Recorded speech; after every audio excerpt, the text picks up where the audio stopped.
કરવાની છે।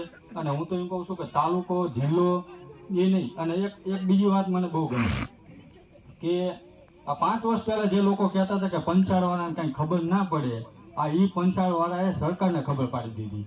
આ એના માટે રાજુભાઈ અંદર છે। એટલે ભવિષ્યની લડત આપણે જેટલી ગણીએ છીએ એટલી અઘરી તો છે જ તે, પણ કોઈએ હિંમત હારવાની નથી આપણે। અને જે મહેનત કરી અને જે આપણે લાઠી, જે આપણે ખેડૂત ભાઈઓએ ખાતે, જે રાજુભાઈએ જે વેઠ્યું છે, એ બધું આપણે સુદાવડાની મહાપંચાયતમાં આપણે રિઝલ્ટ મળ્યું છે। અને અત્યારે એક લાલો ફિલ્મ આવ્યું છે, એમાંય દર્શાવ્યું છે કે કર્મ ફળ અવશ્ય, અને તમે કર્મ કરો, મહેનત તો આપણે કરવી જ પડશે। મહેનત કરશું ને એનું રિઝલ્ટ આપણને બતાવશે। એટલે દરેક લોકો મહેનત કરજો, એકબીજાને સપોર્ટ કરજો। નાની નાની વાતમાં સગાવાલા, આડોશી પાડોશીમાં કોઈ પણ નાનો મોટો મતભેદ હોય એ ભૂલીને અત્યારે આપણો સૌથી મોટો પ્રશ્ન જે છે ને એને આપણે સોલ્વ કરવાનો છે।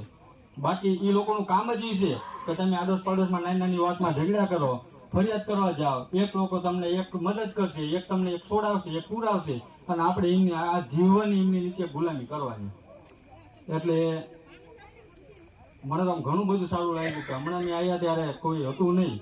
મને એમ થતું કે કાલે મીટિંગનો મેસેજ નાખ્યો છે તો ઘણા સુધી પહોંચ્યો છે કે નહીં પહોંચ્યો હોય, પણ આ તો બહુ ઘણું બધું માણસ આવી ગયું। અને આ માણસ પાછું એવું માણસ છે કે પોતાના 100 ખર્ચે આવ્યું।